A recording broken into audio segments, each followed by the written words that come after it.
Following cleaning, the seeds are crushed by a crusher to break their structure, enhancing oil extraction efficiency. The crushed material then undergoes cooking in a steamer, which prepares the seeds for pressing by altering their physical properties. The pressing stage employs screw presses or hydraulic presses to extract crude oil from the seeds.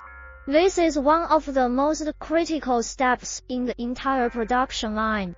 After pressing, the crude oil is filtered through a filter press to remove solid residues, resulting in clearer oil. For further refinement, the oil may be subjected to deguming, neutralization, bleaching, and deodorization processes. These steps involve additional equipment such as centrifuges, reactors, and heat exchangers. Finally, the refined oil is packaged using bottling machines, ready for distribution.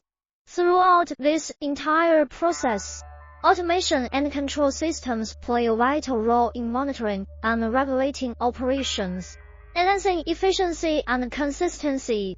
Overall,